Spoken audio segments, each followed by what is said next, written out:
Hello my dear students, कैसे हैं आप लोग।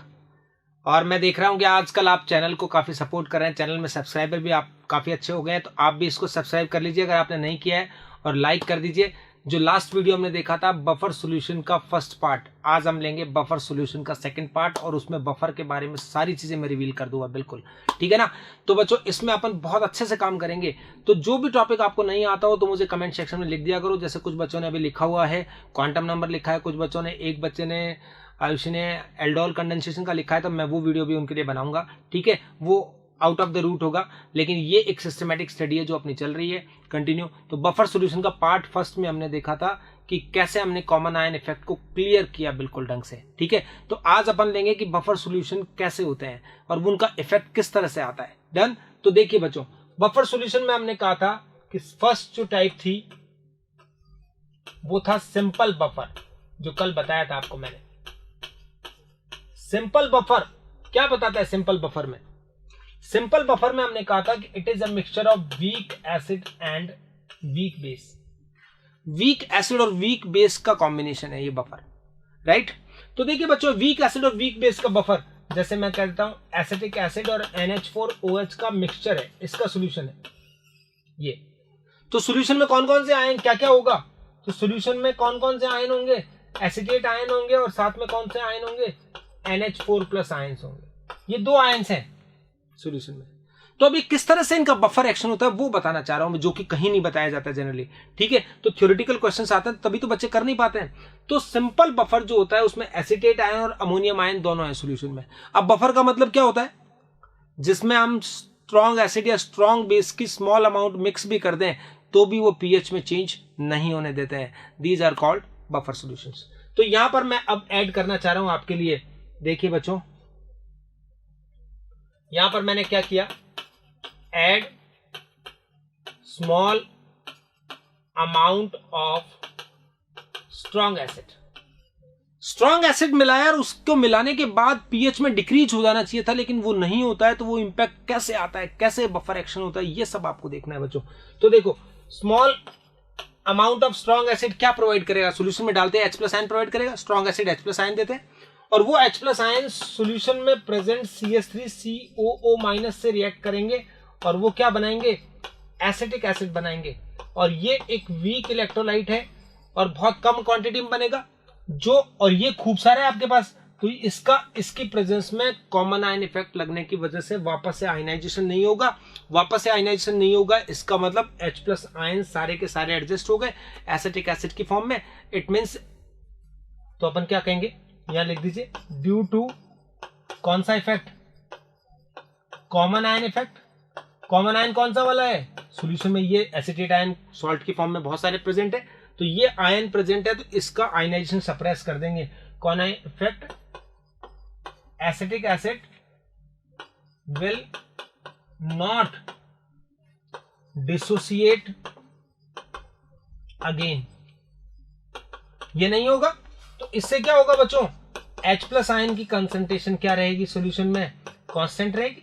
तो जितनी स्ट्रॉन्ग एसिड H+ दी थी वो वीक एसिड फॉर्म बन के मॉलिक्यूलर फॉर्म में आ गया, तो H+ आयन प्रेजेंट नहीं रहेंगे, तो H+ आयन कांस्टेंट रहेंगे।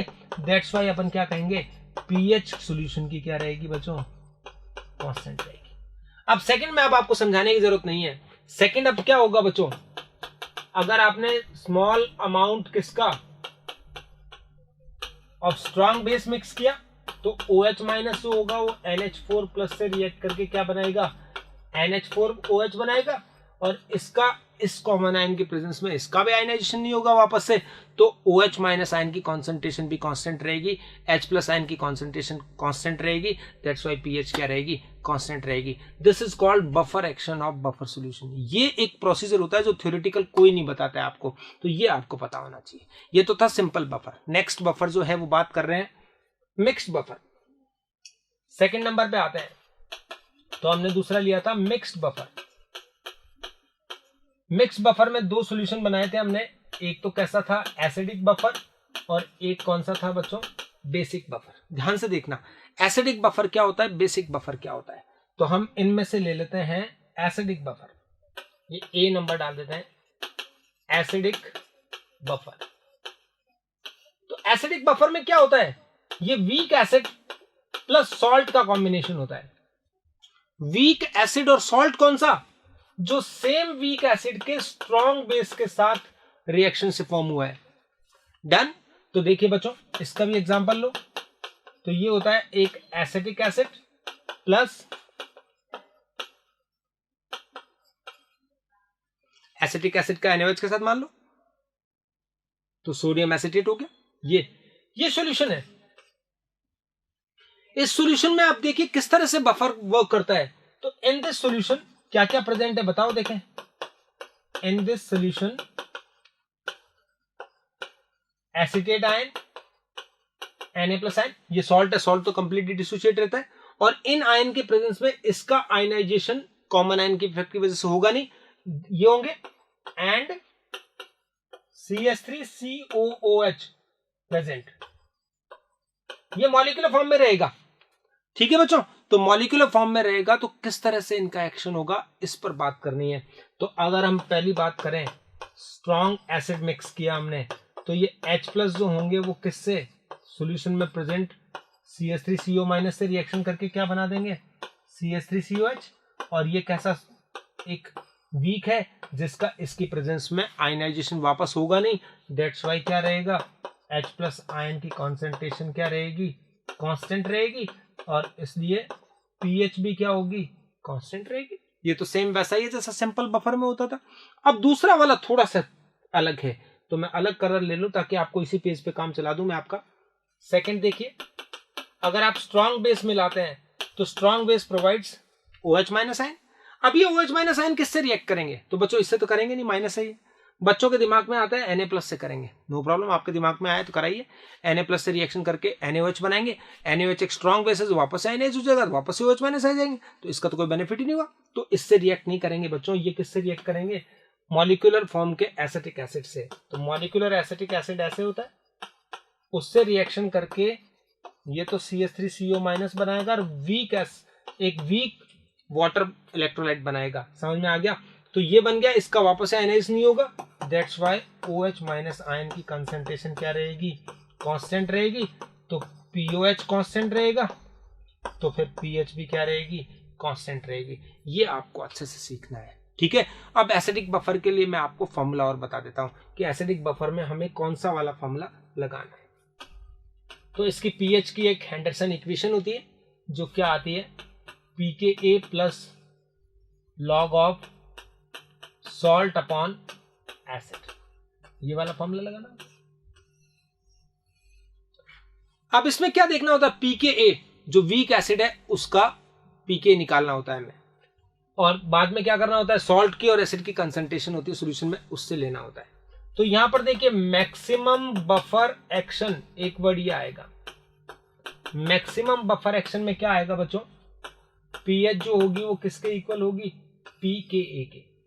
अगर अपन बात करें पीएच रेंज की, तो एसिडिक बफर के लिए पीएच रेंज जो होती है वो कहां तक होती है, pKa ±1, ये दोनों।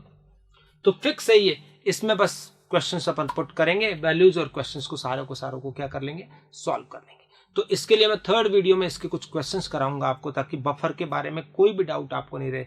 3 या 4 क्वेश्चंस मैं आपको करा दूंगा, तो बाकी सारे क्वेश्चंस आप अपने आप कर पाओगे, क्योंकि प्रैक्टिस आपको ही करनी है, ठीक है ना। मैं आपको वे दूंगा जिससे कि आप सारे क्वेश्चन सॉल्व कर पाए। फिर भी नहीं आते हैं तो कमेंट सेक्शन में लिखिए या मेरे टेलीग्राम ग्रुप पे आके मुझे बताइए, ताकि मैं आपको बता दूं। और वीडियो को लाइक करना जरूर होता है हमेशा, चैनल सब्सक्राइब नहीं किया तो उसको करना होता है। अब जल्दी ही मैं लाइव क्लासेस भी इस पे आपके लिए स्टार्ट करूंगा, ठीक है बच्चों। तो यहाँ देखिए, ये बफर एक्शन की बात हो गई, सारी बातें मैंने आपको क्लियर कर दी है। अब देखो बच्चों, इसी कैटेगरी में अपन और लेते हैं, तो बी लेते हैं, basic buffer.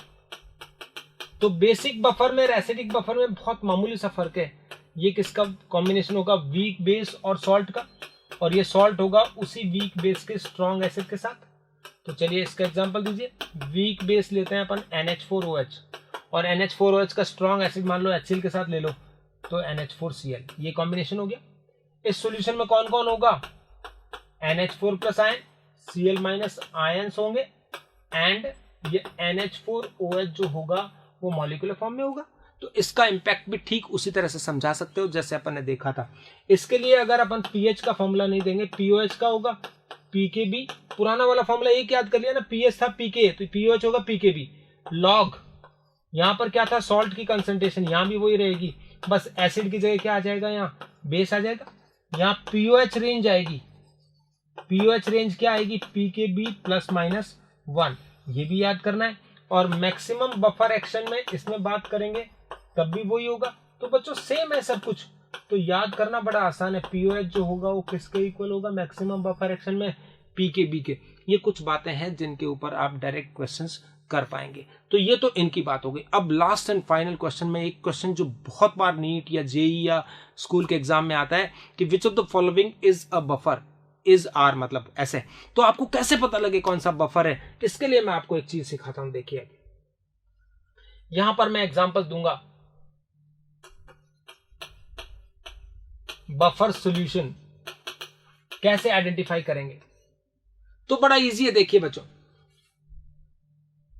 Strong acid plus weak base ये मिलाया आपने पहला, तो क्या ये बफर होगा, पहला क्वेश्चन ये पूछा जाता है। तो ये सिली क्वेश्चन है, जब तक इनके बारे में बताया नहीं जाएगा।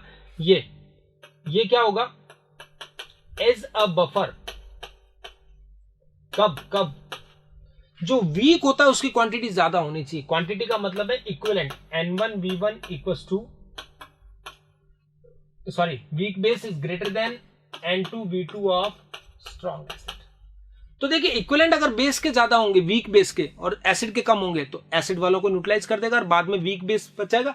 तो इसके बाद ये जब होगा तो इसमें क्या बच जाएगा, ये वीक बेस कुछ रिमेनिंग रहेगा, और इस स्ट्रॉन्ग एसिड के साथ जो न्यूट्रलाइज किया है वो क्या बनेगा, सॉल्ट, तो ये बफर होगा। तो बच्चों जब भी ध्यान रखिए, कोई पूछे अगर कि स्ट्रॉन्ग एसिड और वीक बेस का जो मिक्सचर है वो क्या बफर होगा, तो हम कहेंगे यस, हो सकता है वो, कि अगर equivalent of week base is greater then equivalent of strong acid.